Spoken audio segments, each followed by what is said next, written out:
Between the two of them. The inside of Coates. Parker gets too heavily involved. And that's Whitehead and Coates.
Good evening, everyone, and welcome along to the VRRC, where it is always an exciting time, the start of a new Wednesday night championship. The next 8 weeks of your Wednesday evening entertainment is absolutely sorted with another, what is set to be very exciting championship, I think very competitive championship, and possibly one where we have a few new names competing at the front, which is what we like to see. My name is Andy McEwen, not joined by Jack Oliphant. In fact, I won't be joined by my regular partner in crime for a good few weeks because he's off gallivanting in Australia, I believe, supporting his brother who is racing in TCR Australia over there. I'm not jealous at all, Jack. I'm sure you're tuning in regardless of whatever time it happens to be on the other side of the world, and we are all very much looking forward to your return. Meantime, you are stuck with me, I'm afraid, to talk you through all of the action on my own, and plenty of it there will be, because for the first time, we are running a two-class, a split grid, essentially, championship with two classes of Porsche racing car taking centre stage. It's the 911 GT3 Cup Car that will be the faster of the two, and then the Porsche 718 GT4 car, the Cayman, essentially, will be the other class of car. That's not the only thing that is different, though, because this series that takes us across the United Kingdom with a couple of European visits to Vallelunga and Circuit Paul Ricard as well, will also feature a slightly tweaked race format. Two races still, the second of which still has that full reverse grid, but the race distances increased slightly now from 20 to 25 minutes, and that means that the drivers will have a little bit of extra work to be done in their quest for the championship and for success on a weekly basis. So lots changed. But the quality of the championship not changing one little bit. It all starts here tonight on the Brands Hatch Grand Prix circuit, one of the real drivers' favourite circuits in the UK. A perfect place for the drivers to stretch the legs of their Porsche racing cars, the full GP circuit, which sees the cars make their way through the Titan Technical Indy circuit before then hanging a left out of Surtees and heading out through the countryside. A real high-speed blast around this 2.5 nearly mile circuit located down in the southeast of England. This is venue of racing. We will, though, as I said, head all across the United Kingdom with those two European tours, and it's going to be interesting to see how the drivers handle this split class dynamic. Of course, there are two separate championships, so both the 911 GT3 Cup class, they have their own championship, then there's also the Cayman GT4 championship as well, but of course they're both sharing the track at the same time, so it's going to be interesting to see how that works out. The GT3 Cup car has that 4-litre flat 6 engine, which makes that distinctive engine note, 510 brake horsepower, produced a top speed potentially of 196 miles an hour, but it's that acceleration, 3 seconds 0 to 60 time, that really blows you away. Whilst the Cayman has the 3.8 litre flat six engine, very similar engine, but produces quite a bit less horsepower, just 425 brake horsepower, with a top speed of 196 and 0 to 60 time 3.9 seconds. So on paper, they look very, very similar. In reality, around this track, we're told that the Cayman something like 6 seconds a lap slower or so than the 911 GT3 Cup machinery, and so that should split the two classes pretty swiftly. The question is really whether or not over 25 minutes there will be any lapping to be done, whether the quicker Cup cars are going to catch the back of the Caymans before the end of the race. Every chance they will, because it's a big grid of cars. More drivers certainly swaying towards the Cup car, but it's good to see a competitive little group of drivers within the Caymans. And that's one of the things I really like about this format, actually. The Cayman sort of providing an opportunity for some of those newer drivers or drivers who maybe aren't confident that they could be right at the front in the Cup class, gives them somewhere that they can still be competing for podiums, race wins and championships, whilst those who do feel that they're up to the challenge, and I believe it is a real challenge, they can go into the Cup car. And as you can see, the vast majority of them have done that. 18 drivers in total have been entered, or 17 I believe, into the Cup class itself, including lots of familiar names, a couple of notable absentees. We don't have the DK Power pairing, who have dominated our touring car championships over the last few months, with Jack Smith and Oliver Gibson, both for various reasons not able to take part in this championship, but we're very much looking forward to having them back in the future, whilst we also have a handful of new drivers. Jay Warren, Theo Mercuris, I think they're going to be quick within the Cup class. Sam Milner, Mark Stokes, Darren Butler, new drivers into the championship as well, and we expect to see them at one point or another competing within the Cayman class, the GT4 class. It's going to be fascinating to see how they get on. Right then, we will head into qualifying in a moment or two. Before that, let's take a look, shall we, at the Brands Hatch circuit. So on board then, we've got a split screen here. On the left, the Cup car. On the right, the Cayman GT4. And both of them have a really tough time negotiating Paddock Hill Bend, one of the most famous corners in British motor racing. Careful of track limits on the exit before you brake underneath the bridge into the right-hand hairpin at Druids Corner, from which the exit is very important. Try to get the good run down the hill into this tricky, slightly off-cambered 90-degree left-hander at Graham Hill Bend. Again, the temptation is there to drift wide over the curb on the exit. Got to immediately start thinking about the setup for Surtees. A late apex required here to try and carry the maximum speed steeply uphill and out onto the Grand Prix loop. We plunge down Pilgrim's Drop. Already you can see that the Cup car has made a decent gain of around 3 seconds just through that Indy circuit, and now through the high-speed stuff.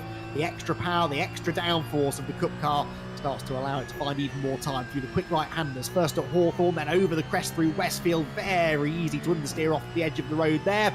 Down through Dingle Dell, and then the real leap of faith that is Sheen Curve. You can't really see that apex until you're virtually right on top of it. Down a couple of gears into the bank left-hander at Stirling's, third gear for both of these cars, before accelerating down towards Clearways, back out onto the Indy circuit, this natural amphitheatre setting at Brands Hatch. Another tricky corner though, over the crest of a hill. The car goes light, and bear in mind that that Cup car is rear engine, no weight over the front axle at all.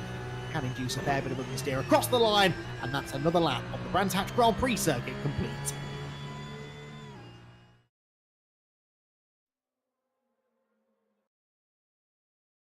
So that is the Brands Hatch Grand Prix circuit. We are into qualifying now. About 5 minutes of the 15 have gone, and already we start to now get an idea of who the quick drivers are going to be. And no huge surprise really to see Kyle Felvers making a big step towards the front. We know that he does enjoy getting into a rear-wheel drive GT car, and he's setting the pace at the moment. 1:24.955 is the lap time. We're looking at Theo Mercuris, second fastest, so already one of our new drivers starting to look like a threat, and well he might really, because Theo Mercuris is a real-world racing driver. Always nice to welcome some real-world drivers into the VRRC ranks, and Theo was a driver who enjoyed a huge amount of success this year in the UK's Radical Racing Championships. He's used to rear-wheel drive, used to lots of power. The Radical is more of a sports prototype than the GT car, but not that dissimilar to the Porsches.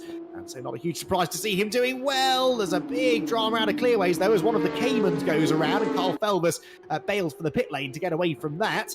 And not sure who that was. That might have been Stokes, maybe. He had a bit of a spin in his CAMMUS GT4 coming off the final corner. But here is Theo Mercuris down through Graham Hill Bend and pushing on to try and improve upon second place on the grid. But that would be a very, very impressive debut racing here at the VRRC. Eric Axelsson also makes a welcome return to competition. He's third fastest right now. He's just actually headed into the pit lane and gets knocked down into fourth position because Jay Warren has jumped ahead. Now, Jay Warren has been is the son of Mark Warren, who's been racing Porsches in real life here in the UK. Mark also came out of the Ginetta GT Academy Championship, so if he's passed anything on to his son Jay, then we can expect Jay to be a real threat as the championship goes on as well. So nice to see some of the new faces appearing at the top of the timing sheet. Mercuris with a bit of a wobble there through Sheen Curve, and just about manages to keep it all together. Now, the first sector of this lap was an improvement, but then the middle sector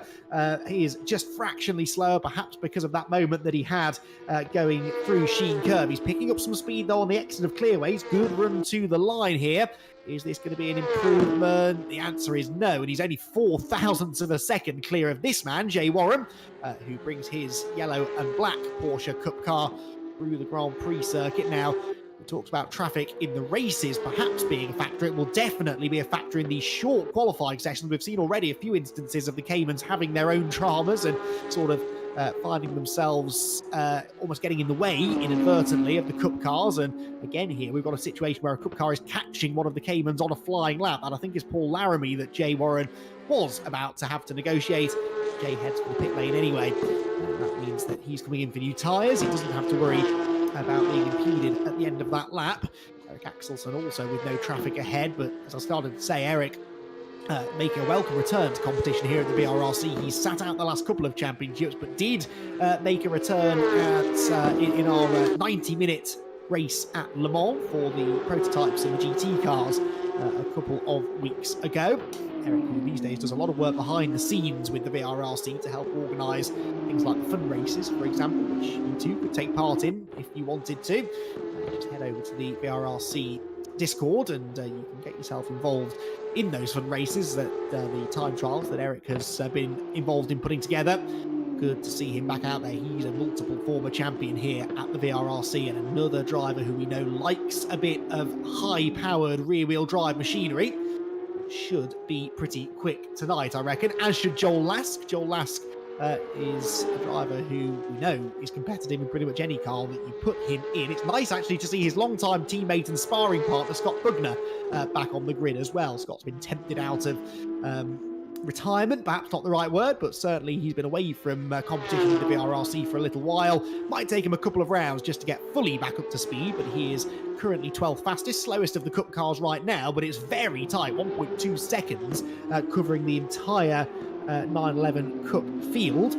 And in fact, no, he's not the slowest, because one of our other new drivers, Kai Kogashiwa, is slowest right now. Here he comes in the pink BWT liveried car. And then the next car behind is Nathan Smith. Actually, he and Craig Curtis both in Cup cars too, so you have to go all the way down to Paul Laramie to find the first of the CAMMUS. Paul Laramie from Chris Blakey from John Jones. So again, there's some drivers who perhaps we wouldn't always see fighting for overall race wins and podiums, but now they have a chance within the CAMMUS GT4 class to do exactly that. And that is that's always a good thing, to give them their moment in the spotlight. There is Laramie, turning his way through Surtees corner. He is just over 0.3 quicker than Blakey, who's then about half a second quicker than John Jones, who's a 10th up on Kenny Press. So very tight indeed, and then only another 0.4 back actually to Sam Milner. As for the first time in a long time here at the VRRC, we can't fit all of our drivers on that timing tower down the left-hand side of the screen, because we've got 22 of them who have set lap times. Ethan Hill hasn't yet set a lap time. He's another driver who we know is quick. He's running within the Cup class, so we've got 23 drivers entered this weekend, one of the biggest entries that we've had for a long time, and that really is a great testament to the popularity of the VRRC these days. thank all of the drivers out there for their involvement in what's set to be a very exciting championship. So there's Chris Blakey, second of the CAMMUS at the moment, trying to find that 0.3 of a second that he needs to challenge for a class pole position. Meanwhile, an improvement further up the order, and that was Nicky Taylor moving ahead of Eric Axelsen. So Nicky Taylor up into 4th place now. There he goes, look down through Paddock Hill Bend. Driver who's got experience racing here at Brands Hatch in the real world as well through his mini racing. This is a far cry from a mini challenge car though, and Nicky well up to the challenge seemingly, drops in behind another couple of cars. He's got time for another flying lap after this one if he wants it, so might yet find a few more improvements, but no one really getting on terms with Felvis, Mercuris and Warren, are they? Those three covered by just 0.2 of a second. It's then another 0.3 back to Taylor 4th, Axelsen 5th, Lassick 6th.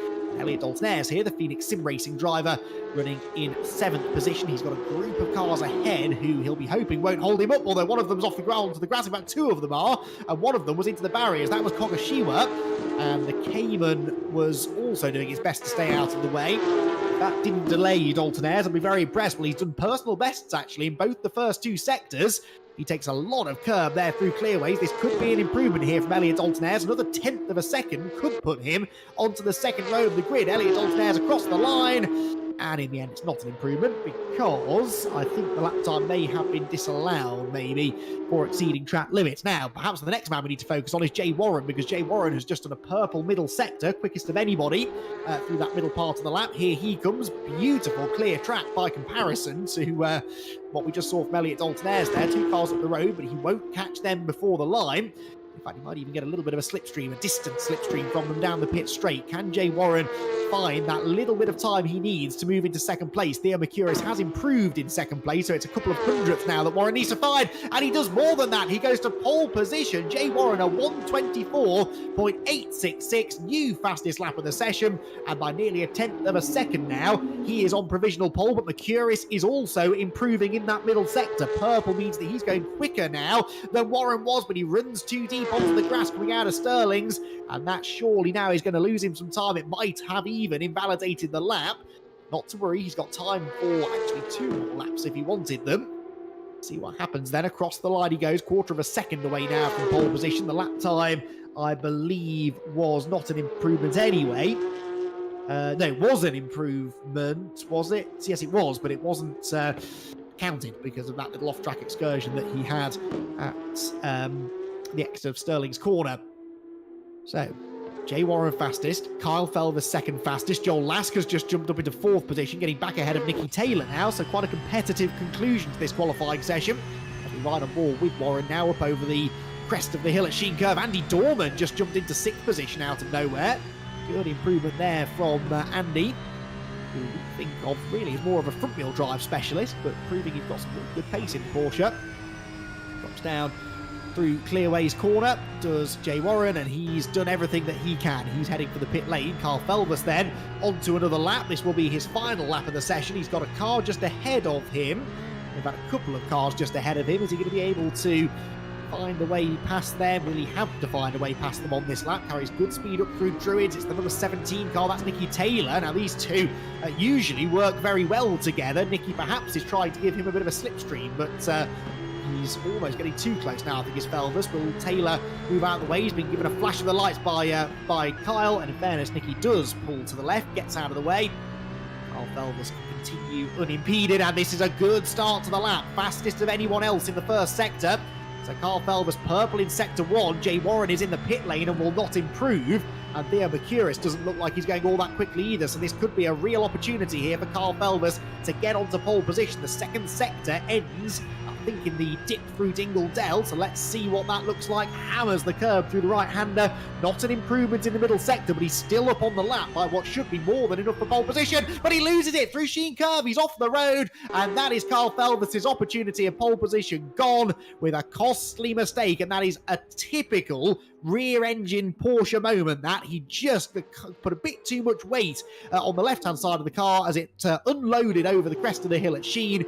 That engine over the back started to try and overtake the front axle, and around he went. Got that big tank slapper Off the road he went now. Theo Mercurius had been improving in Sector 1. He'd done a personal best, but then ran a bit wide out of Hawthorne Corner. That means the middle sector isn't an improvement, and I think the lap time may have even been invalidated. We'll have to wait and see for sure when he gets to the end of the lap, but he's showing as being quite a long way off on the Delta. I suspect that means the lap time has been taken away from him. Let's see. Oh, and he's going to get held up anyway by one of the GT4 cars. Ends up off the road. It's really difficult, this, when you're trying to qualify with two classes of car out on track at the same time. And in the end, Theo Mercurius has to go for the pit lane. That's Eric Axelson off the road, I think, on the Exeter Paddock Hill bend. So a very dramatic conclusion to the qualifying session. We will unpack it all in a couple of minutes before we go racing for the first time in a new season.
Welcome back, everyone. Qualifying complete then here at the VRRC Porsche Cup. Brands Hatch beckons, the first race just around the corner. Before we get into it, though, let's hear from our class pole sitters, starting with our Cup class pole sitter, Jay Warren. Jay, not a bad debut with the VRRC.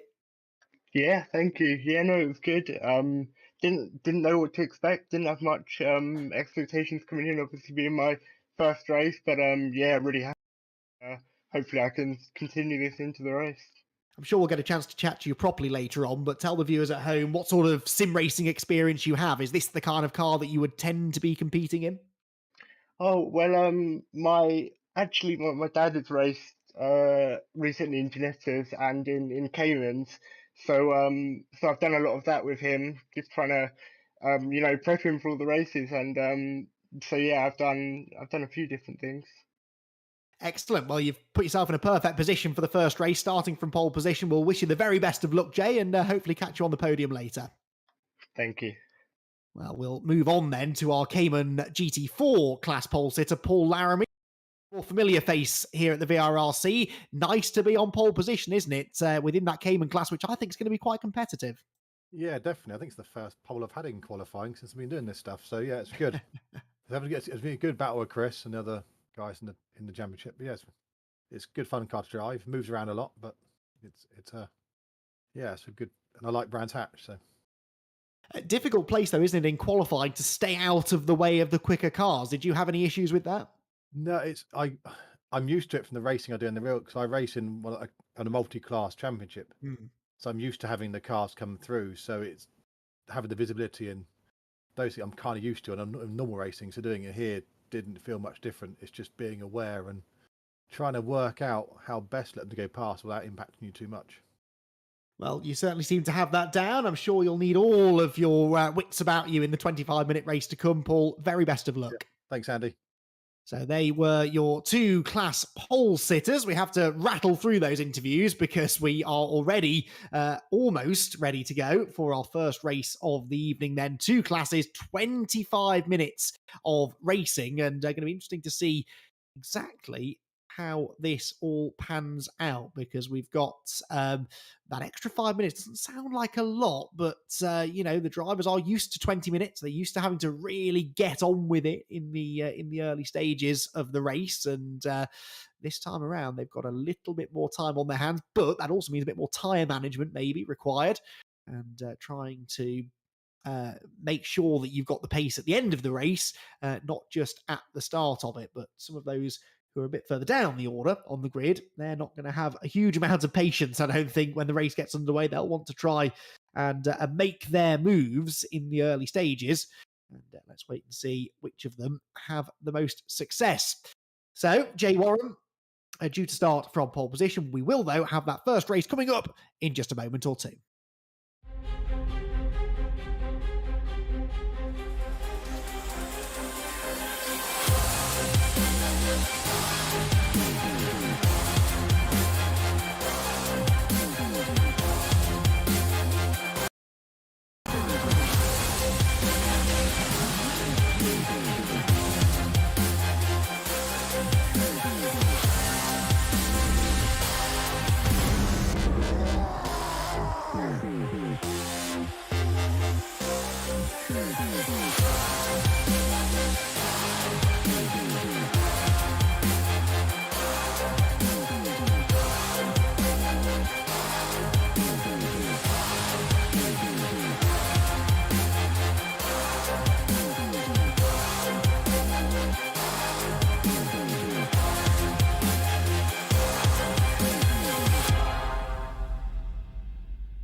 Welcome back, everyone, then. We're ready almost to go racing in our VRRC Porsche Cup here from Brands Hatch. Qualifying has produced two very competitive-looking grids. There may be more cars in the Cup class, but the Cayman's looking very, very closely matched as well. Paul Laramie claiming the pole position in that class. Jay Warren on pole in the Cup class. He's already had some pre-race drama, though, where for reasons unknown, he dropped out of the server briefly, but he has made it back in, we think, and he's lined up on pole position, ready to go.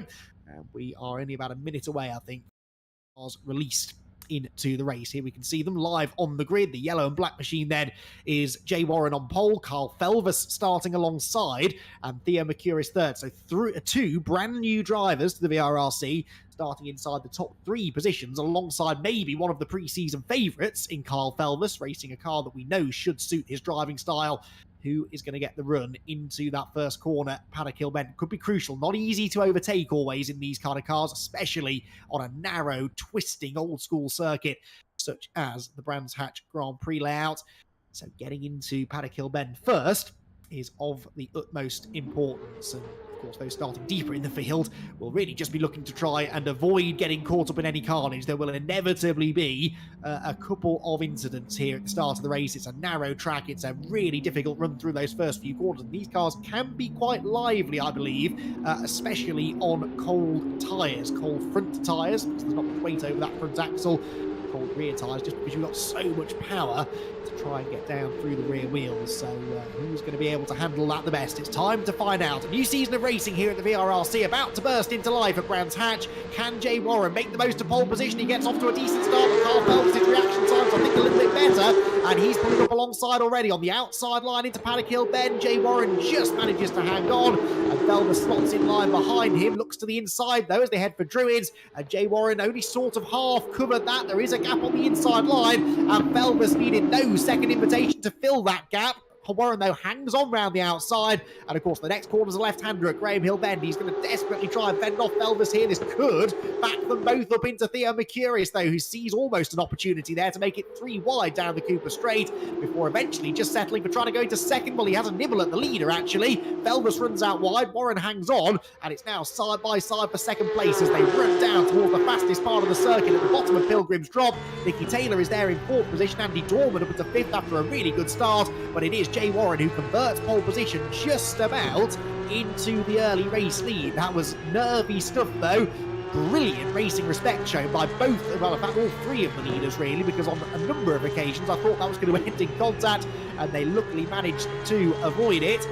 Jay Warren must be feeling the pressure now. His first ever racing lap here at the VRRC, and he's got one of the veterans. And yes, it does seem strange to call someone as young as Carl Felvis a veteran, but he is a veteran of racing here at the VRRC, right on Warren's tail. And Warren perhaps just feeling the pressure there, missed the apex slightly at Clearway's corner, and that means that Felvis is right in his wheel tracks. They come through to complete the opening lap of the race, and they are almost side by side across the line. Felvis to the outside line, nearly a repeat, an exact repeat of what the run to the first corner was like a lap ago, as Felvis once again tries to get to the inside line at Druids, only to find that Jay Warren hasn't come up, but then Jay outbreaks himself, runs wide, and we're back where we were, side by side down the hill. Warren on the inside, Felvis on the outside, but Jay Warren is looking a bit ragged. He outbreaks himself again at Graham Hill. Then Felvis gets the switch back, and this time Will sees the race lead. Can Mercurius go with him? I think he will. Jay Mercurius on his toes, gets into the back of Felvis slightly, who does well to catch it. Not easy cars to save that kind of slide in these Porsche Cup cars, but Carl Felvis has managed to get to the front. Mercurius goes second, Warren third, and Nicky Taylor right there with them in 4th position. This is fabulous racing. Very, very exciting start to the race. We may have given them 5 extra minutes to race, but they're going to use every second of it to keep us entertained by the looks of it. So the pole sitter down into 3rd place, Felvis with the lead, and has Kyle now got that pace just to start to pull away slightly? Have to wonder whether Jay Warren's relative inexperience perhaps was to blame for that, if you like. Felvis just knew how to handle the car in the opening exchanges. There are always nerves when you join a new group of drivers, a new championship, a new community, as Jay Warren and Theo Mercurius have done here tonight. You don't want to show yourself up and make any enemies too early on, and maybe that was just factoring into that battle as well, but I think they're all still friends. That was a beautifully clean battle, and it, for the time being at least, sees Carl Felvis take over the race lead. Now, back in the Caymans, who has got the lead of that class, it looks to me like Paul Laramie, yes, he is still out in front, and look at that, 3.5 seconds to the good over John Jones. So I think there's been a few shenanigans maybe in the Cayman class for there to be that level of separation. Jones second, Chris Blakey third, and then it's 4th position for Mark Stokes, with Darren Butler 5th, Sam Milner 6th, Kenny Press in 7th place. There's definitely been a few things going on. This is the fight for 2nd place in that class then. Chris Blakey up behind John Jones as they run out of Graham Hill Bend up towards the uphill left-hander at Surtees Corner. Good to see John Jones up there in a podium spot for the time being. Cup class leaders, though, turn through Westfield Corner on the 3rd lap of the race now, and Carl Felvis is just starting to break away now slightly from Mercurius in 2nd, Warren 3rd, Taylor 4th, Andy Dorman. What a drive this has been from Andy Dorman, 5th position. Oh, and Taylor makes a bit of a mistake actually there in 4th spot. But Dorman actually catching this group ahead now. We shouldn't be surprised, I suppose. Andy Dorman has shown front-running pace before, but this is the first time that I can recall, anyway, seeing him in a rear-wheel drive car. So I think I really knew what to expect. And certainly right now, he's exceeding my expectations. That particular lap was quicker than Nicky Taylor ahead of him. Partly, I'm sure, because of Nicky's mistake, but Andy Dorman putting in some good lap times as well, that's for sure. Joel Lasker's about 6/10 behind him in 6th, Axelson 7th, Dalton Ayres 8th, Josh Martin down in 9th place, and Andy Carroll completes the top 10, that within the Cup category. And with Graham Hill Bend goes Andy Dorman, all pretty equidistantly spread as they head for Surtees this time. But definitely the potential, I think, for some of these gaps to start shrinking, and it's again a great advert for the championship that even once the race has started to settle down, there's not a huge amount of separation between anyone really inside the top 10. There's Carl Felvis, and as always, one of the highlights of my evening is going to be watching Kyle on the Zoom call, his onboard camera, if you will, He is, at the moment, a picture of intense concentration. But for those of you new, perhaps, to watching VRRC races live, well, I very much look forward to showing you Carl Felvis in reversed grid race mode, perhaps, because when he's in wheel-to-wheel combat, he's one of those animated drivers out there. It's great, great fun to watch. He leads the way then by nearly a second now over Theo Mercurius in second place. This is one of the battles going on a bit further down the order. It is Josh Martin in ninth position. We're following in the green car. He's got Andy Carroll behind him, and just ahead, Elliot Dalton. There is Josh Martin with some very funky multicoloured lights on his headset. And he has a big snap of oversteer there through Paddock Hill Bend, the rear of these cars.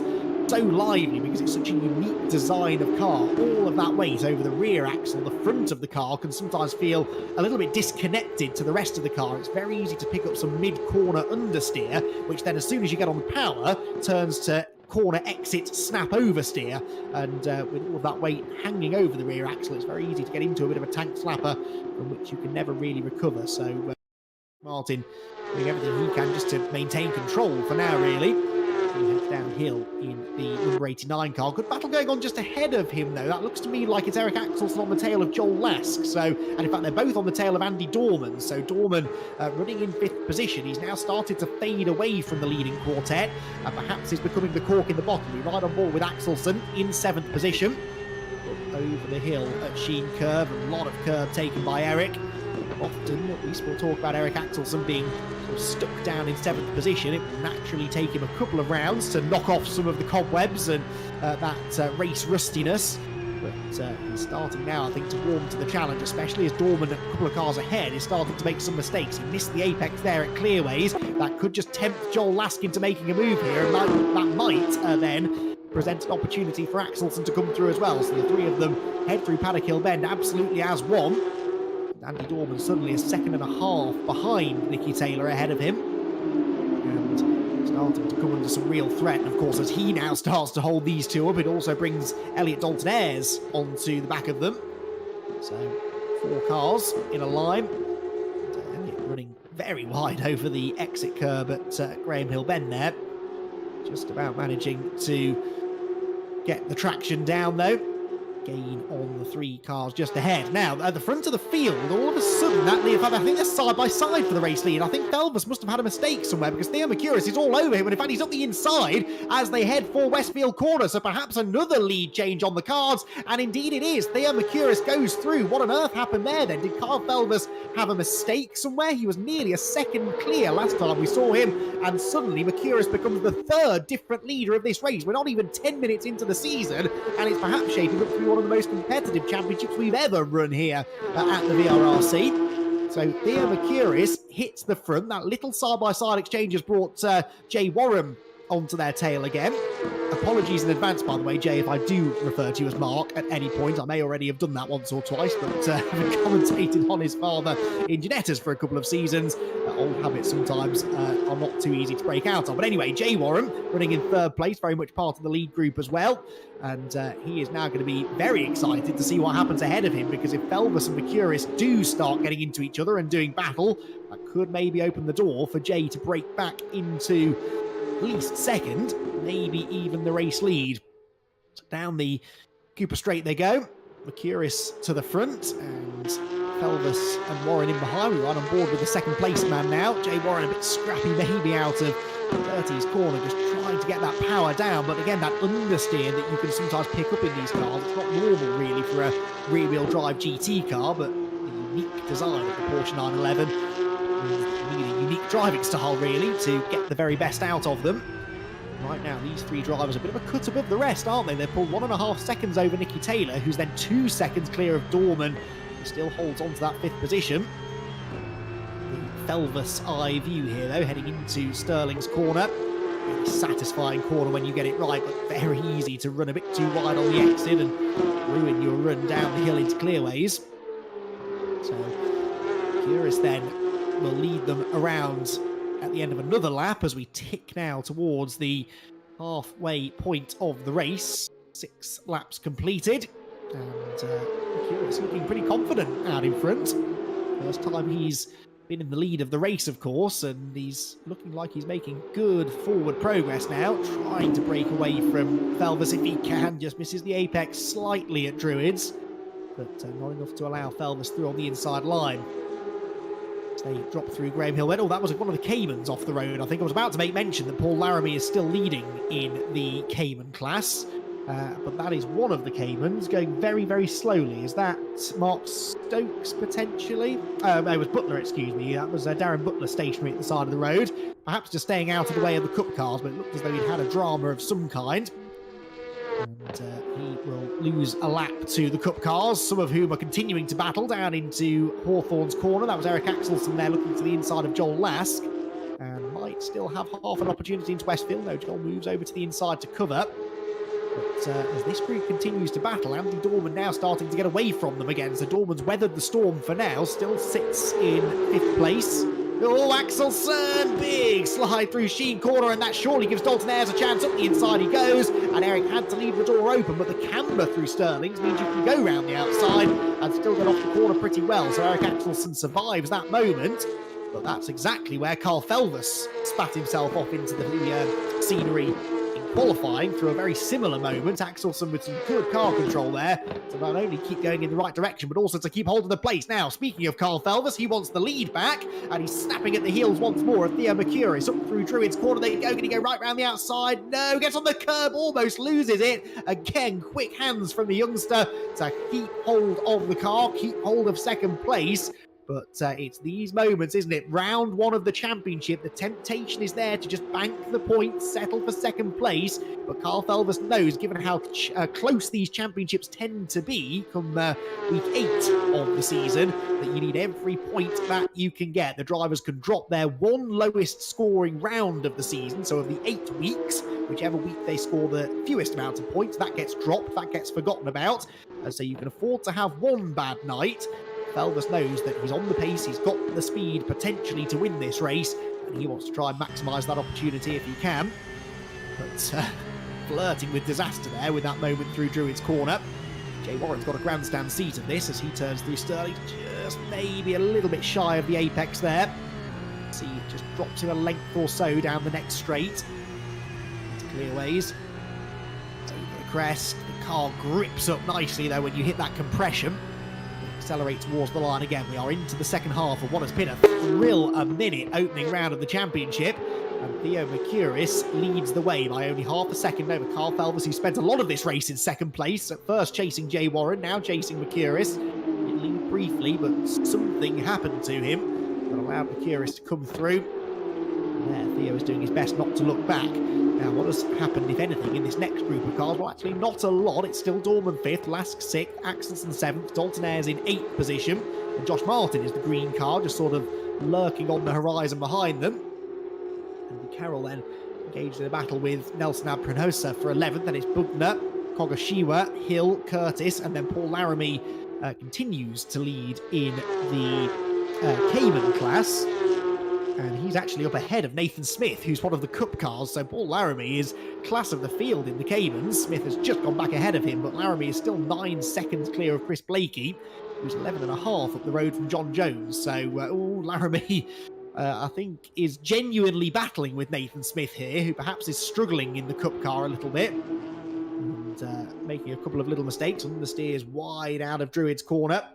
Paul Laramie will be enjoying this. It's the only chance he's had to race somebody, really. Just made that big break at the start of the race. And I said at the time, maybe that was because others had got involved in some drama. But I'm now beginning to wonder whether Laramie it was this much quicker than everyone. He wasn't in qualifying, but in race conditions, looks as though he genuinely is uncatchable within the Cayman class.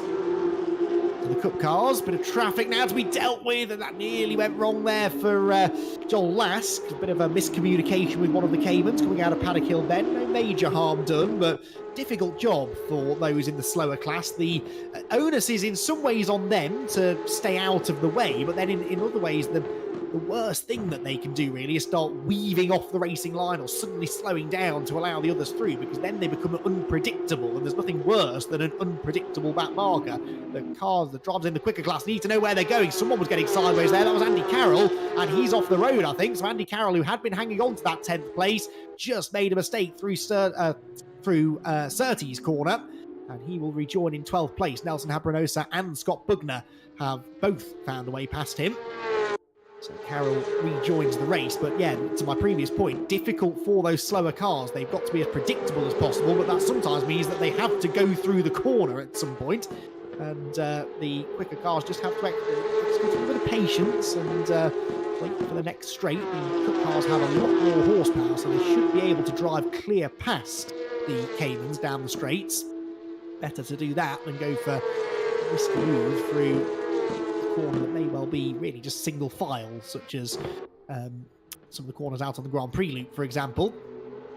Now, 9 minutes to go, and Theo Mercurius all of a sudden looks as though he's a bit more settled out in front. He's pulled an 0.8 of a second gap over Carl Felvers. Felvers was slightly quicker on the previous lap, actually 0.3 quicker on the previous lap. Whether that was just a blip for Mercurius, I'm not so sure, but Carl Felvers is not gaining on him on this lap so far. Although Kyle a much wider line into Surtees there to try and carry that speed down the hill. With a Cayman to be lapped now by the race leader. John Jones, is that going a lap down? Yes, it was, in the red and black car. So Mercurius goes through, and Felvers is going to catch him at an awkward part of the circuit. And there was, again, some of that patience being displayed by Felvers. He could have gone for a risky move there, which likely would have ended in contact. That could well have taken John Jones off the road, and that would have led to a penalty for Felvers. So he decided better of it, lost some time to the leader, about 0.3 or so. At least made a clean overtake. That could be the deciding factor in these races, because 25 minutes clearly is enough time for the Cup cars to catch and lap the Caymans. And at some of the British circuits in particular, such as Brands Hatch, Croft, Oulton Park, it's not going to be easy to find a way past them. It's doable. There's no reason why they can't achieve it. They've just got to look after each other. They've got to try and be careful. Again, John Jones now finds himself taking centre stage. Andy Dorman nips past him, so do Lask and Axelson. Elliot Dalton-Ayres now slipping up the inside of the Cayman driver into Druid's corner. This has been a brilliant battle between Dorman, Lask, Axelson and Dalton-Ayres. All race long, really, they've been latched together. Dorman did initially break off after the leaders, but since then has been very much driving on the defence, but driving well defensively. By actually, ironically, not over-defending, just sort of running his own pace, running his own lines, staying out of trouble. Something that seemingly Kai Kogashiwa's not been able to do, because he's in the pit lane in the number 44 car. Was running 14th, but Kogashiwa into the pits. Kogashiwa, I believe, is a French driver, actually. So, again, nice to have an international flavour on the grid this season. Nice to see more drivers from outside of the United Kingdom coming and taking part here with the VRRC, and he rejoins the race just as Craig Curtis, well, there we go, never mind. That was Craig Curtis, and he had gone ahead of Kogashiwa, but then he went off at Paddock Hill Bend, and Kai nips up the inside of Paul Laramie, who suddenly finds himself in a world of trouble here, surrounded by Cup drivers who are having their own little dramas. That was a scary little moment there for Paul Laramie, who's only 6 minutes away from claiming a race victory. Back at the front of the field, it is still Theo Mercurius leading now by 1.25 seconds over Felvers. And is it me, or is Jay Warren perhaps starting to close in on Kyle? Well, on the previous lap was only a few hundredths slower than Felvers, but I think in the first sector of this lap, he has taken a little bit of time out of the second place man. Yeah, 0.2 quicker through sector 1. So is this maybe tyre management now coming into play? You would have thought Carl would be maybe stronger when it came to that. He's got more experience, again, racing with us here at the VRRC and racing in this sim, Assetto Corsa.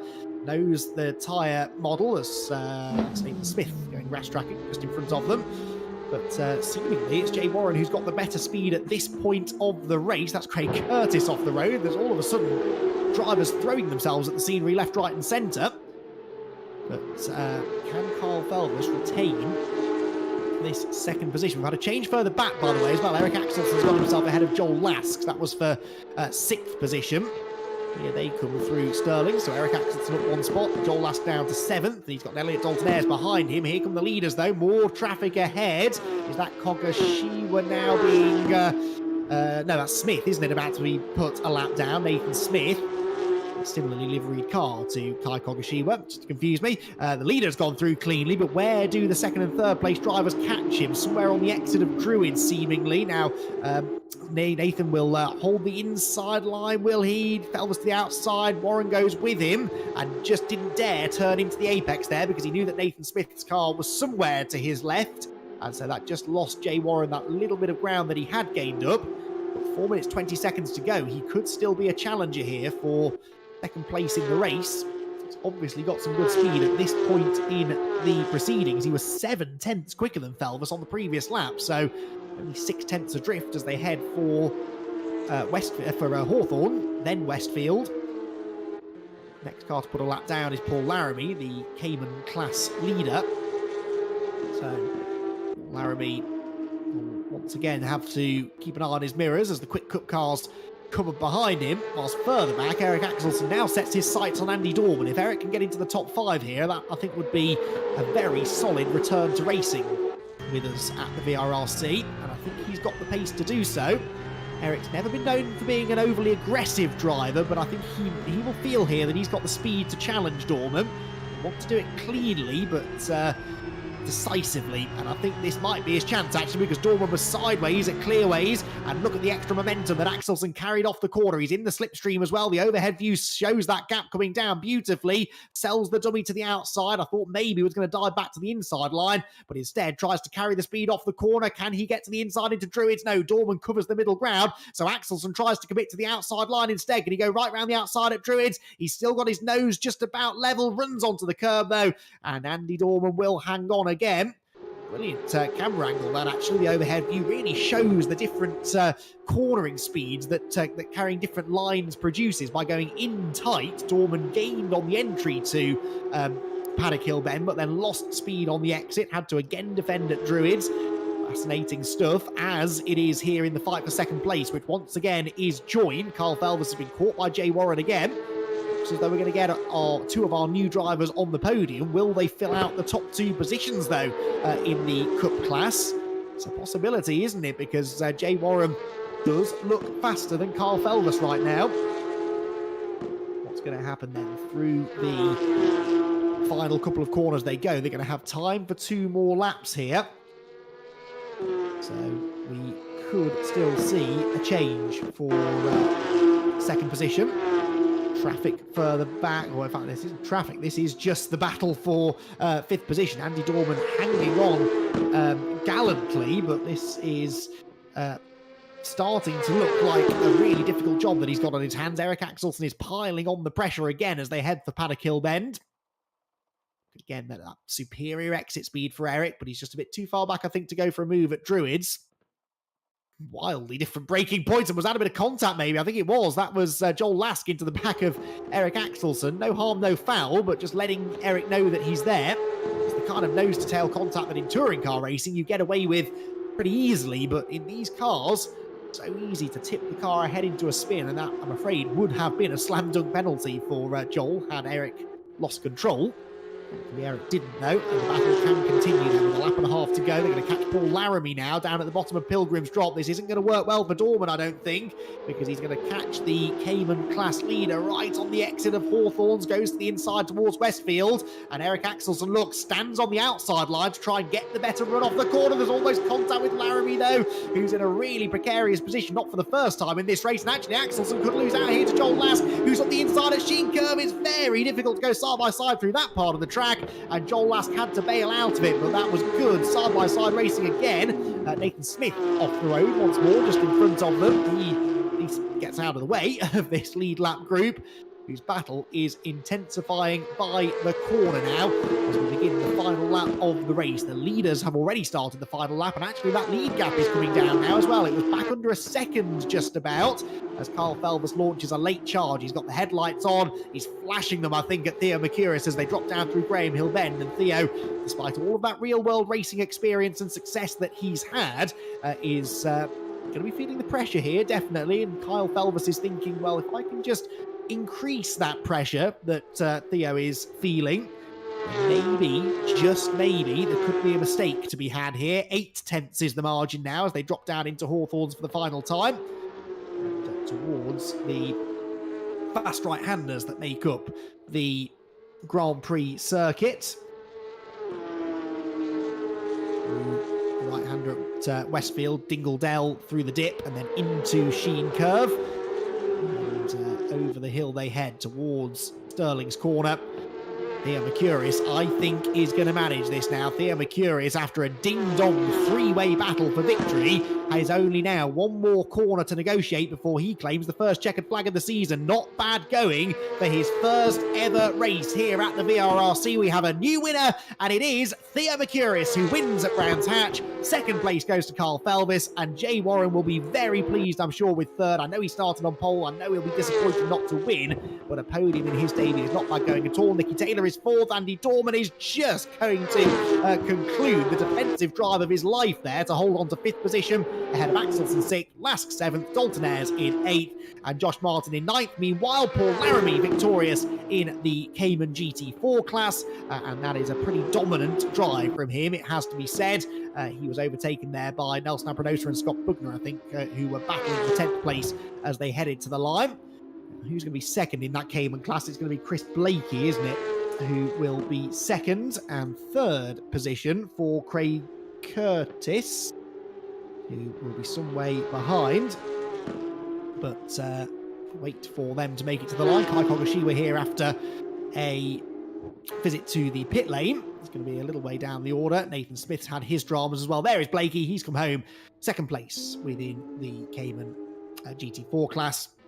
And it is Craig Curtis who came home. Now, of course, he's a Cup car, actually, so it's Sam Milner. Sam Milner gets the final podium slot in the GT4s. So Sam Milner, also a new driver here at the VRRC, gets himself onto the class podium. So that is how first race of the night concludes. John Jones, the last driver to see the checkered flag. It's Theo Mercurius, though, who got himself a race victory. Kyle Felvis in second position, and third place for Jay Warren. We'll hear from all of our podium drivers across both of the classes in a couple of moments.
Welcome back, everyone, to the VRRC, where a fantastic opening race of the night has just been completed, and we have a new winner here at the VRRC, with Theo Mercurius claiming the race win within the Cup class, and I'm sure he'll be extremely happy with that. We will hopefully get a chance to chat to him in a moment or two, but for now, we will start with the other two podium finishers within the Cup class. We'll get to Theo in a moment or two. We'll start with our second place finisher, shall we? Carl Felvis, then, who, well, at times looked as though he was going to be the race winner, but Kyle, things just didn't quite work out. You had a lead at one point. What happened? My started playing a game on Steam, and it threw a little black screen onto my game, and then I went wide. So that's why I ended up on the grass, and then Theo took it from me. Oh no, well, of all the ways to lose a race, that's massively frustrating, but good points scored anyway, and that's perhaps could be the basis of a real championship run, which I'm sure is your target this season. Yeah, I think P2 in round 1 is good, and I think the people around me, you've got to think they're new to the championship, so once this driver system hits them with the weight and everything, I think it will make it a lot more even as well, and then pace should be a lot similar and a lot fairer as well, so I think it would definitely make for a great championship, and hopefully we can take the top step at the end. Excellent stuff. Congratulations on the podium then to start things off. Carl Felver, second place in the Cup class. We're going to jump onto the top step of the podium now, though, and hear from our first time winner, Theo Mercouris. Theo, welcome to the VRRC. You've arrived with a bang, haven't Thank you very much. Yeah, first race, not just in the championship, but I think also on this game. I've done a lot of online racing, but never really done anything online, so it's all a bit new to me. But yeah, great way to start it. And an incredible battle that you had there with Jay and Carl. I'm sure you enjoyed that. Oh yeah. At the start, it was just about sort of playing it safe, getting into it. And then after that, it was trying to pick them off one by one, and eventually ended up getting into the lead after a mistake from the guy in front. So yeah, had a couple good battles in there, especially with the GT4s as well towards the end. Really mixed things up, but yeah, it was a good race. Excellent stuff. Huge congratulations, Theo. Really well done, and best of luck for race 2. Thank you very much. Third place finish. We've heard from him once already tonight, but Jay Warren on the podium. I'm sure you're disappointed, Jay, that you couldn't convert pole into the race win, but some solid points scored and a hell of a battle to be involved in. Yeah, exactly. It's good points for the championship, and it was good fun racing the other two. And I just had a tricky start, and then once we got into sort of the middle of the race, I was able to keep up a bit better, and yeah, I'm really happy with third in the end. Reverse grid coming up now, though. That could get a bit exciting, couldn't it? What's the game plan here? I think just stay out of trouble first couple of corners, and then just see what happens and see how the race unfolds. Which I think is an answer that perfectly demonstrates how unpredictable this race will be. Jay, very best of luck, and well done on starting your VRRC podium. Thank you.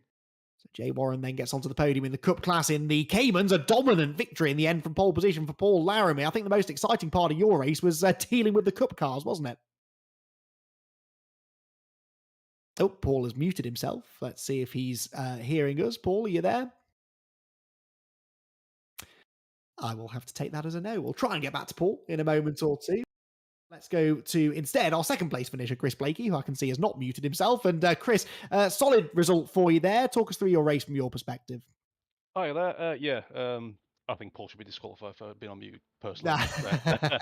Yeah, no, it was an interesting start. I got bumped out to fourth, and then I had a cracking battle with John, trying to get past John. Once I got past John, it was just trying to push like crazy. I was pushing too much, got 3 cuts, so I was driving a bit of a nun.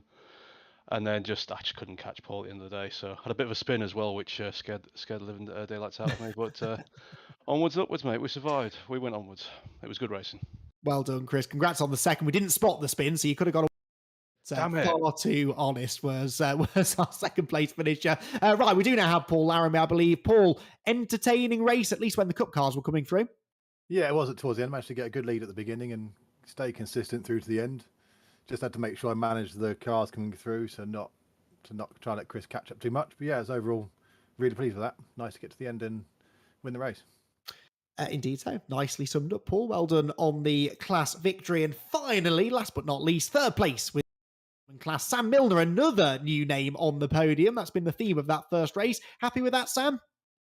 Yeah, it was great. That was really intense. That you're looking out for opponents, you're looking out for the guys in the class above. So yeah, really had to have my wits about me.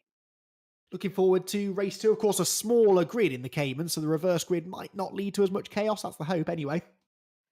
Yeah, hopefully so. I'm looking forward to maybe getting a few of these quicker boys behind me. Good stuff. Well, Sam, we'll let you go. We're only 30 seconds away from getting our second race. Congrats. Nice to have another new name appearing on the podium. Thank you. And breathe, everyone. Race 1. I don't know what stressed me out more, the battle on track or trying to rattle through 6 interviews in one. Now, we have an interesting looking grid because it is actually a full grid reverse. So not only do we have each of the classes inverted, but we have the CAMMUS starting in front of the Cup cars. What could possibly go wrong? Well, let's find out. It is Butler on pole position, and he will have alongside him Mark Stokes. Away we go. Darren Butler gets the power down, but a wheel spin as they rush towards Paddock Hill Bend. This isn't going to end well, is it? Craig Curtis tries to find a gap through the middle. There's going to be a bit of contact. Yes, he ends up getting elbowed wide into the gravel. Manages to gather it together. They're scattering behind it. There is now contact. That's Axel Snoff. Abranosa's off as well. Craig Curtis. 3 cars off in the background. John Jones goes around at Druids. It is pandemonium on the opening lap of the race. Who saw that coming? Right, then we'll pick the bones out of that in a moment or two. Meanwhile, Nathan Smith is going to grab the overall lead of the race with Butler in second position, leading within the Cayman class. He's gone straight on at Surtees corner, and now the floodgates open. They all come pouring through, trying to pick out who's in this group. Carl Felvis is in this group, actually. Felvis has had a really good start, and he's up into 6th position already and challenging to the outside of Kei Kogashiwa and Josh Martin there as they head through Hawthorne, and Kogashiwa gets nerfed by Joel Last as well, actually, really to hang on to that through Hawthorne corner. But Carl Felvis into the top 5 already. A demon start from him. He will be very, very pleased with that indeed. And he's left in the dust, really, the likes of Jay Warren and Theo Mercuris. They are 12th and 14th respectively, his 2 sparring partners for race 1. So that potentially is that little bit of extra reverse grid experience coming into play there for Carl Felvis. Although that was a particularly dramatic opening lap of the race, more so even really than we've been used to in the past. So Nathan Smith leads the opening lap of the race. Scott Bugner is second, but here comes Elliot Dalton-Ayres up the inside of him for second spot. And Dalton-Ayres is going to go through at Paddock Hill Bend. Can Bugner come back at him though? Of course he can. Gets back up the inside into Druid's corner, and he will potentially move back through into second. Then it's Josh Martin, Carl Felvis, Joel Last, Nicky Taylor, all in a long queue behind. But Dalton-Ayres is only now completing that manoeuvre on Scott Bugner down at Graham Hill Bend. That puts him into second spot then. Here comes Felvis looking to the inside of Josh Martin, who absolutely sends it on Scott Bugner. Brilliant overtake. One of the moves of the night so far, that from Josh, who gets back into a podium place now. Josh Martin endured a pretty tricky campaign in the touring cars last time around. He'll be really hoping to get himself back on track now in the Porsches, and he's running solidly in third place. Felvis tries to go to the outside of Scott Bugner. I could have told him that was a bad idea, and Bugner actually now tries to get to the inside of Josh Martin. That doesn't work. It bottles him up on the apex at Westfield corner, and so Felvis does get to the inside, muscles his way through, and behind them Nicky Taylor also trying to get through on Joel Last. That wasn't quite as successful. Through goes Felvis. Off in the background goes Andy Carroll.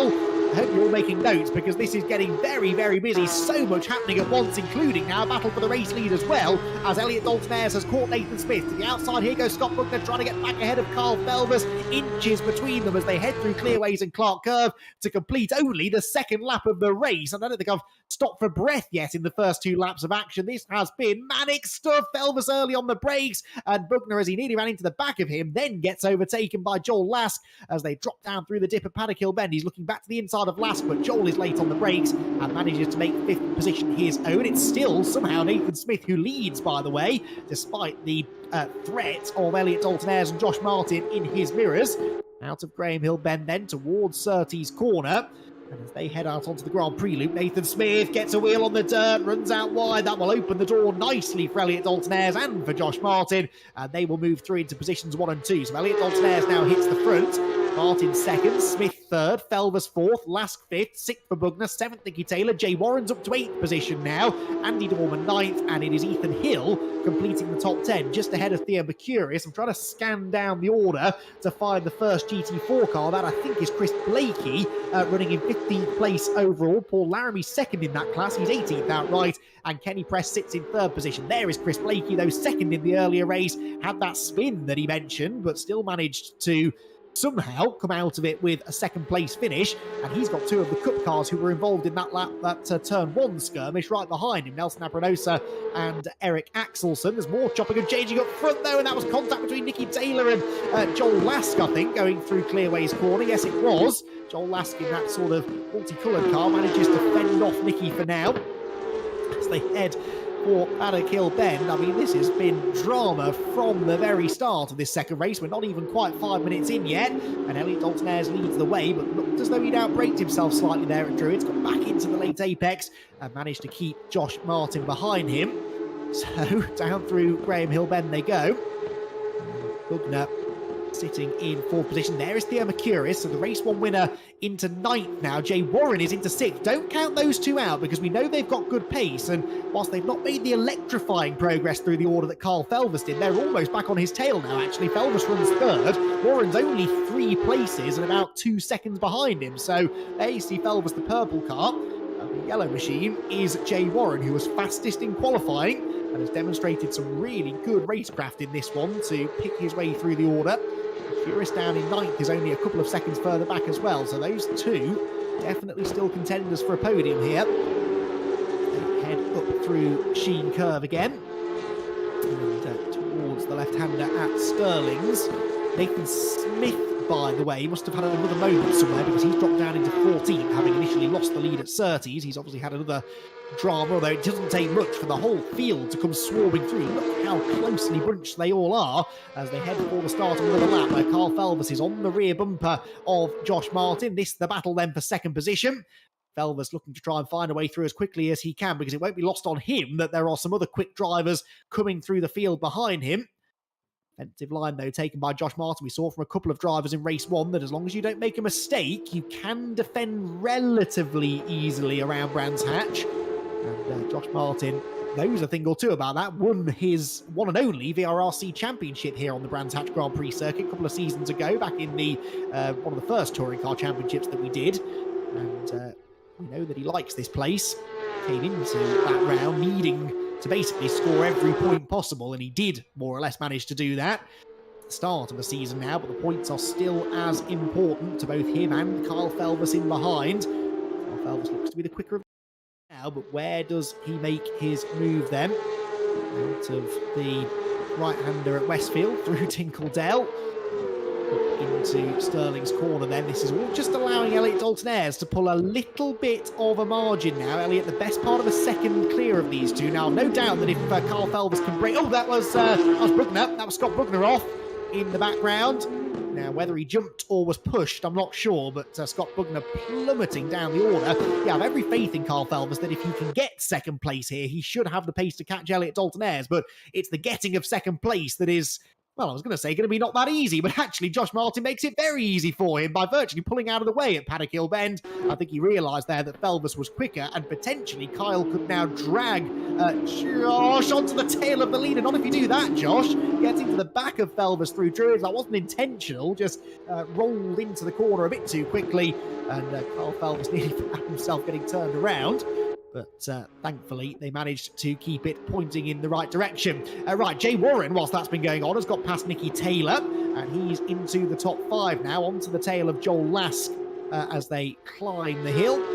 Head for Pilgrim's Drop. Massively impressed with the pace of our newcomers tonight. Jay Warren, in this race, the better of them, as he's made better progress than Theo Mercurius, who's still kind of stuck down in 8th position right now. He's on the tail of Andy Dorman, and we know that Andy is not the easiest of people to overtake. Just ask the whole group of drivers who tried and failed to get past him in race 1. Mercurius isn't going to have an easy time of it in the second one either. As they head over the crest of the hill, this group I think is catching Josh Martin now, so this could soon become the fight for third.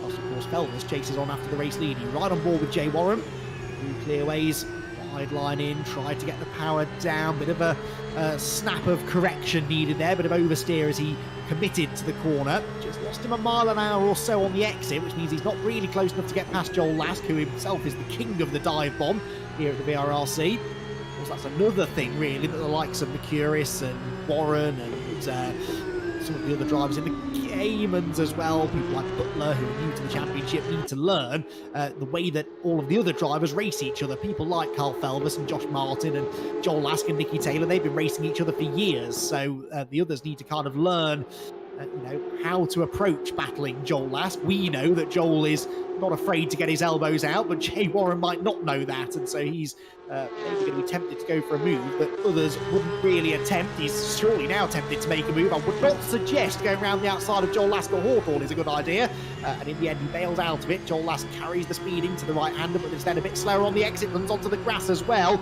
as in fairness did Josh Martin just ahead of them. Jay Warren not able to capitalise on that, stays where he is in 5th position. Mercurius, by the way, did get past Dorman, so Mercurius into 7th spot. He is catching this group very quickly. There he is, look, the race 1 winner, up into 7th position. Through Sterling's, and heading towards the end of another lap. The lead gap is 7/10 of a second. There is what 7/10 of a second looks like. Elliot Dalton-Ayres, in fairness, not being reeled in as quickly as I expected him to be here. And that's no disrespect to Elliot. We know he's quick, and particularly quick in this kind of car. Because remember, the last time we really saw a competitive Elliot Dalton-Ayres was in the GT3 Championship, which was a championship using the GTE specification cars. He was in the Ford GT, and we saw how quick he was there. Championship contender, in fact, was Elliot all season long. So not a huge surprise to see this, but the rate at which Felvis was going in the earlier race, I really expected him to have caught Elliot a bit more quickly. He is now almost onto his rear bumper as they head through Surtees. 14 minutes to go. Can Elliot Dalton-Ayres defend from Carl Felvis for 14 minutes? Doubtful, you'd have to say, but then equally, is Kyle willing to take a big risk here? He's on course maybe to score 2 second-place finishes. That's a very good start to the night. It would give him the championship lead heading to the second week of racing. I don't think he's thinking about that right now. He wants a race win. Feels that one got away from him maybe in race 1.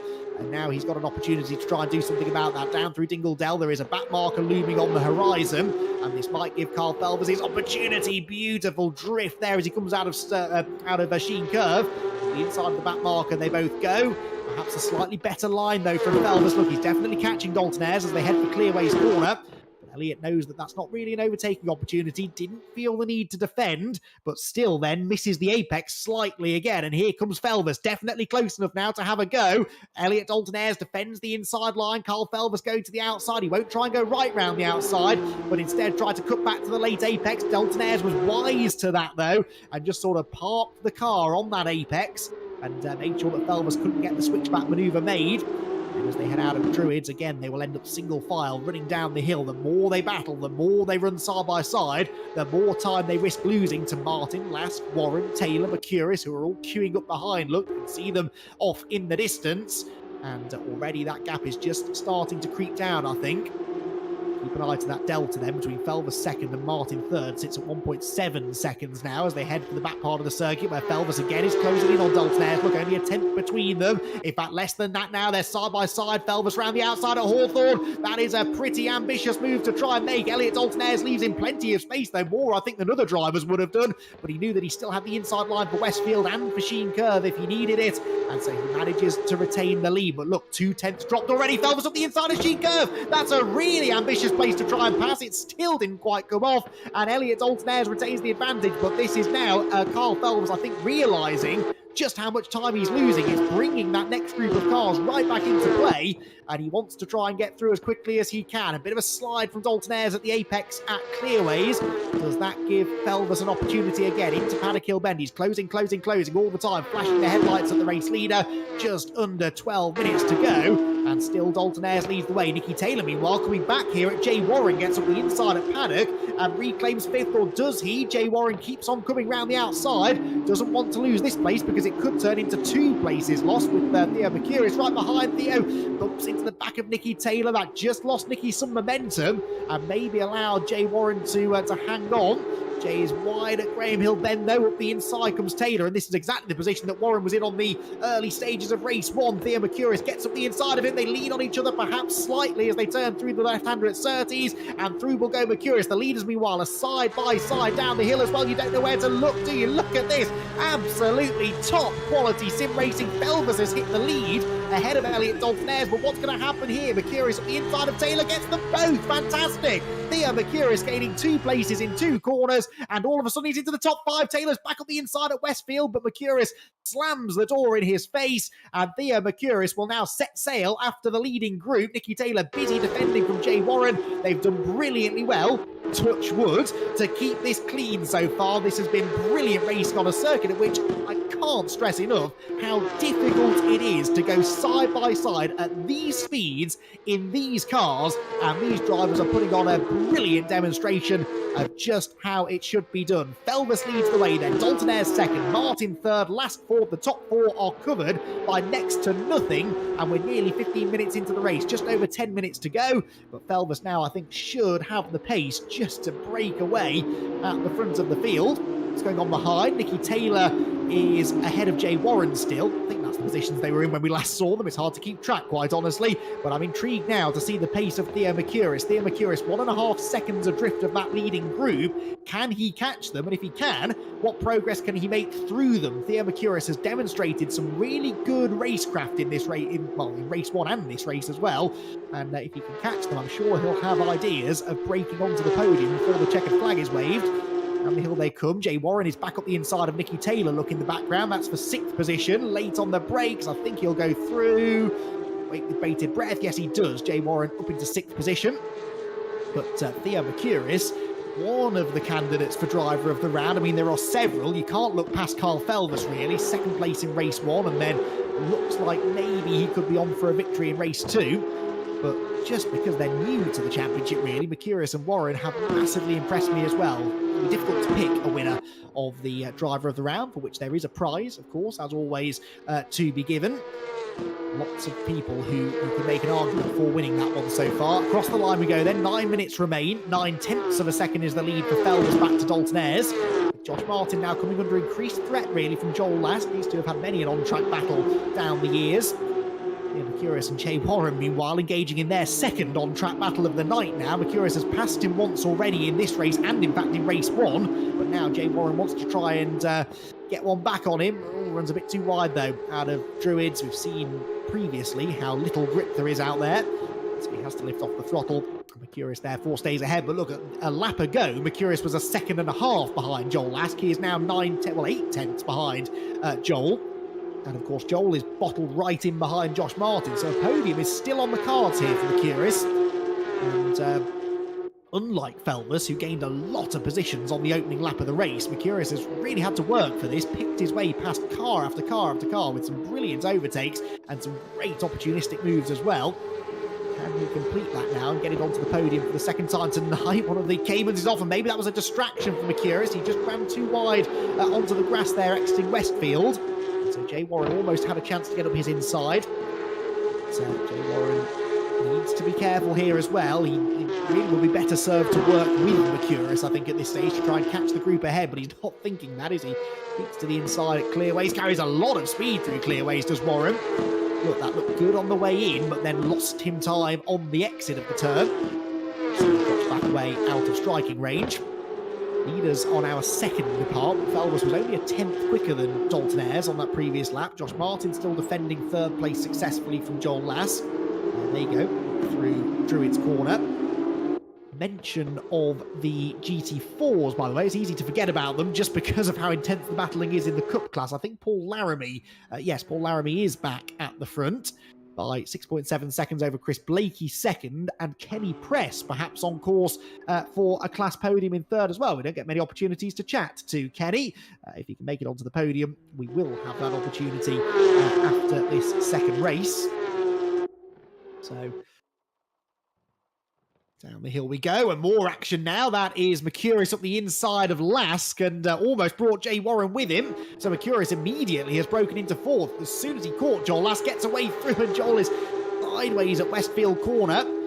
And now Jay Warren peeking to his inside, doesn't make a move at Sheen Curve. Mercouris for the podium is looking on here, isn't it? Because he got past Lask a lot more quickly than I expected him to. And so I think genuinely has a shot here at getting back onto the class podium. It'll take quite a battle to get past Martin, though. Lask couldn't manage it. Oh, and here comes Taylor. Look, Nicky Taylor back up the inside of Jay Warren. These two have been trading positions multiple times during this race, and they do so again now with Taylor up into 6th. Oh, and Jay hugely sideways, but somehow manages to keep the momentum going out of Paddock Hill Bend. That was brilliant stuff. Sideways isn't usually fast through a corner like that, but seemed to work pretty well for Jay. He wasn't quite able to retaliate and get back ahead of Nicky Taylor, but gave it a good crack, which is exactly what Mercurius is giving now to his fight for third place. He's already caught Josh Martin.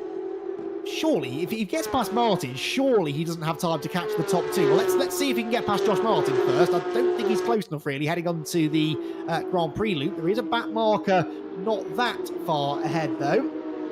So what's going to happen here, then, through the right-handers? Who's to tail between them? Where do they catch this Cayman, though? It's going to be on the exit of Sheen, I think. Now, this is a slightly awkward place to catch a lapped car. Which way does it go? It goes to the racing line.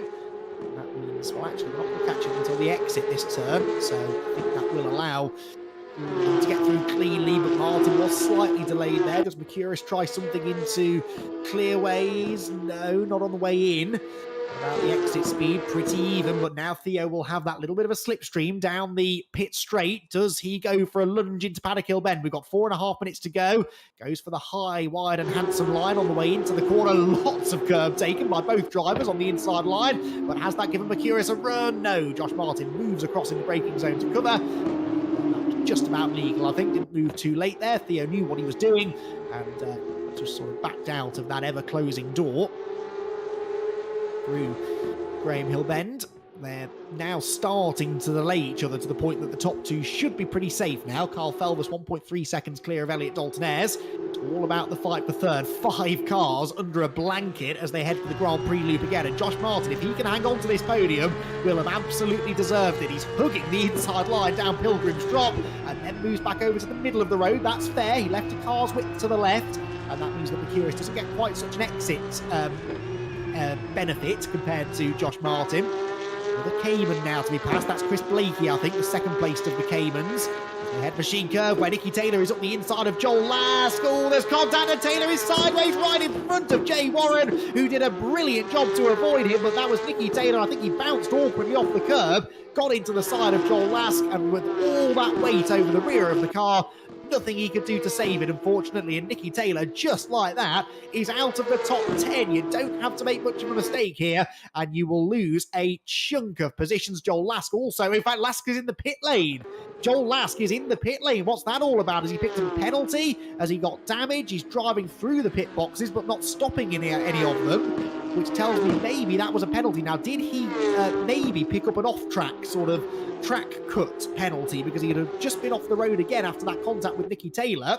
And I wonder whether that's taken him over his limit. We'll try and find out if we can. But anyway, that means that he is dropping down the points as well as Theo Mercurius looks to the inside of Josh Martin at Surtees. Josh Martin closes the door, slams the door in his face, and stays in third position.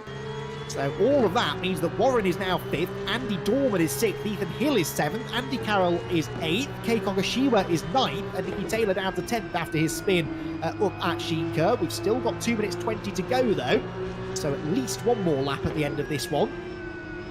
Might just have time for 2, which is not good news for Josh Martin, who's really starting to run out of grip now. I think he was sideways there through Westfield Corner. Theo Mercurius knows that he's got the pace advantage, he's got the grip advantage, but he just doesn't have the track position advantage. And Josh Martin, we know, is a very, very good defensive driver, as good as they come, really. The 2 Caymans that they'll have to lap at the beginning of this next lap, which is going to be the penultimate lap of the race. There's time for 2 more here, and one of those Caymans is the Cayman class leader, Paul Laramie. And where do they catch him? Right into Paddock Hill Bend, I reckon. Defensive line taken by Josh Martin. Mercurius goes to the outside, tries to commit right round the outside. That's not going to work. Instead, cuts back to the late apex. That was a textbook switchback manoeuvre, and he'll use Paul Laramie as a pick look. Forces Josh Martin behind him. That looked robust, but that was absolutely fair, that from Mercurius. That was a proper NASCAR move. Oh, and Jay Warren goes around. Jay Warren spins from 5th position. That is heartbreak for the newbie, who was on course for a really solid points haul in this opening round. round of the championship. Careful on the rejoin. That was close. Andy Carroll and Kei Kogashiwa nearly colliding with him, but a bit of frustration maybe there for Jay Warren, who knew that was a costly mistake. So Mercurius into third. As I was saying, that was perfectly legal what he did there, really. He didn't need to pull to the inside to allow Josh Martin past the back marker. He knew that he could bottle Martin up behind the Cayman, and that's what he did. So Mercurius into third position. A double podium looks as though it's on the cards for him, and it should be Felvis and Theo who lead the championship then. After the opening round, more drama though, and that's Ethan Hill. It's Ethan Hill spinning from inside the top 10 on the run through Hawthorne Corner. He's down to 11th position. One of the big beneficiaries out of all of this has been Kei Kogashiwa, who we haven't seen in this race. Every time we cut to Kei in the earlier race, he was in some sort of drama, but look, he's up into 7th place now, just ahead of a recovering Jay Warren, Nicky Taylor and Joel Lask, all of whom have been pointing the wrong way at one point or another in this race. Through Clearways Corner they go. Carl Felvis, meanwhile, has started the final lap of the race. He'll be wondering what all the excitement's been about, really.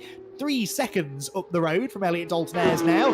He had plenty of excitement in the first few minutes, did Carl, but once he hit the front, he has never looked back. Kogashiwa still 7th. Nicky Taylor at the inside of Jay Warren. Not for the first time these two have been side by side in this race. They keep on finding each other, don't they? And Nicky Taylor trying now to wrestle 8th place away sideways over the curb. Warren bounces over the grass. The gloves have come off in this second race. It was all very polite in race 1, but I think they've all got to know each other now, and they're not afraid to use every inch of the road. Taylor launches to the inside at Surtees. That was a lovely attempt at a move. I don't think it's quite going to work because Warren, with the wider line, will have a bit more momentum down Pilgrim's Drop. He's got the inside line for Hawthorne when we get there, and I think Jay Warren should be able to hang on to 8th position. Is he late enough on the brakes? Yes, he is. As long as he doesn't run wide on the exit, he should fend Taylor off for now. Nicky's got to watch his mirrors because Joel Lask is there as well. I have never been happier to see a checkered flag. I haven't paused for breath in 25 minutes. One of the best nights of racing I've ever enjoyed here at the VRRC, and the second of the races tonight will be won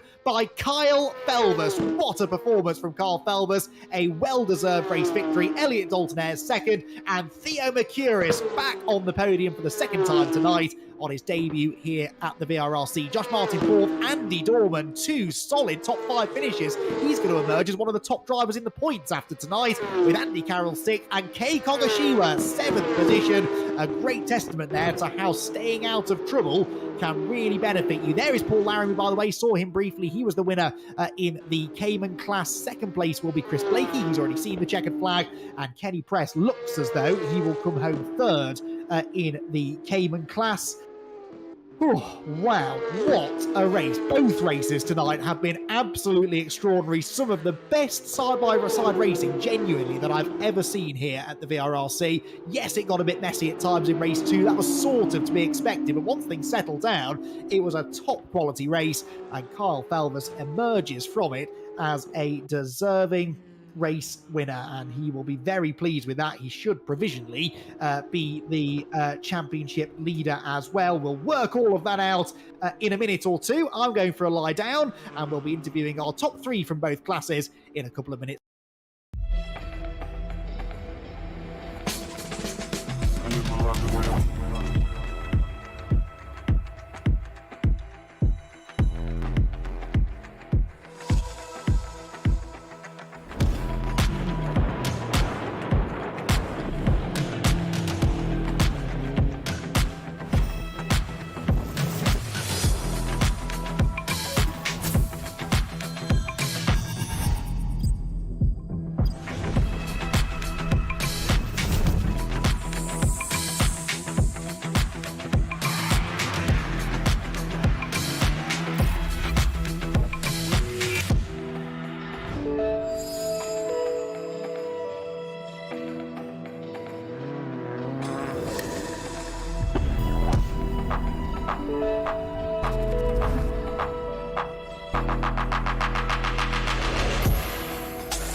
And just like that, our first 2 races of the season have been completed, and I have never been more excited for a new season of racing here at the VRRC. What a spectacular start to the championship. 2 races of the highest and a very deserving race winner, and we think early championship leader in Kyle Felvers. Kyle, congratulations. A lot of your work was done there in the early stages of that race. You made better progress, really, on the opening lap than your fellow Race 1 podium finishers. But even after that, you had some work to do to get there. Yeah, I think it was a great race. I mean, at the start, we just got lucky. We put our car in the right place, and I think race 2 is more so experience, as you saw. I mean, Theo, he had a great race, got to the podium, but I think obviously not even real life can prepare for a VRRC race 2, because from what you saw, it is manic and it is quite difficult to get through. But luckily, we put our car in the right place and we got through. And yeah, from there we had some good battles. The likes of Elliot, really good defending and really good fun. It's really nice from my neutral perspective to have new drivers joining the grid. And I think you're the kind of driver who probably relishes that challenge too. Obviously, the likes of Oliver and Jack, they're not competing this season, but Theo and Jay, they're going to be a thorn in your side, aren't they? Yeah, definitely. I mean, like I said before, I think once the weight comes into play, it will make it a bit more balanced. But definitely this first round, I think they are looking to be quick and they should be good contenders for the season. Obviously, you're a driver we're anticipating will be a championship contender this season. You are the early points leader, we think, after the first 2 races. But how difficult is it to drive with a championship mindset when all hell is breaking loose around you in a race like that? Yeah, I think you've just got to think it's round 1. You need consistent points. Don't go for something too stupid. I mean, I did go for some moves there that probably risky, but you know, they paid off in the end and we made it. But I think you've just got to think consistent points, and that's what wins championships. That's the plan. Kyle, brilliant start to the season for you. A second, a first, and a Driver of the Round award heading your way as well, as voted by myself and Rich after 2 brilliant races, but particularly the racecraft shown in that second race. So well done. Strong start to the season. Thank you. Right then, Kyle Felvers' thoughts there as the race winner. He had to fight hard, though, to find a way past our second place man, Elliot Dalton-Ayres, who led much of the early part of that race. But Elliot, when Kyle came knocking, there wasn't a lot you could do, seemingly, to keep him behind, although you put up a good fight. No, I mean, from quali, I knew that Kyle was quick, so was Theo. But when Kyle came knocking, like you said, I just tried to defend with everything I've got, but I think he went around the outside onto the long straight, but nothing I could have really done. But I'm really happy could have come away with a second, because I wasn't really expecting that. No, I was hypothesizing during that race that you're probably quite happy to be back in a rear-wheel drive GT type car. The last time we really saw you contending was in the GT3 Championship. This is very much your cup of tea, isn't it? Yeah, I think so. I mean, I've gotten too used to the front wheel drives now, so I need to kind of go back. But that's why I did so many laps in practice. I did maybe 200 plus, just to sort of get that back in the mindset. But no, I'm enjoying driving these cars. I mean, they're still understeery, which I hope they weren't. But yeah, it's just good fun. That pedal on the right, just hit it a bit harder. Trust me, that cures any understeer you'll ever find in one of these things, that's for sure. But you seem to wrap your head around it pretty well, Elliot. A solid start to the season, and we'll speak to you again, I'm sure, later this season. Cheers, Andy. Elliot Dalton-Ayres then comes place in the Cup class. 3rd position, though, a second appearance on the podium for Theo Mercurius. And as impressed as we were with Kyle Felvers, I have to say you were a very close second pick when it came to Driver of the Round, because unlike Kyle, who made all of that progress in the early stages, you had to pick them off one by one by one. It was great fun to watch. How much did you enjoy that from the driver's seat? Yeah, it was a lot of fun. I got a bit unlucky at the start. I think I had 3 GT4s spin right in front of me, and ended up collecting some damage as well right at the start. So I ended up on the back foot. I think I was about maybe 8 places behind Kyle after the first lap. So, and obviously with a bit of damage as well, it made things a little bit harder, but I still ended up being quite quick and had some great races, some great battles throughout the field, and just about nicked a podium on the line. So yeah, some great racing with Josh at the end as well. So yeah, good race.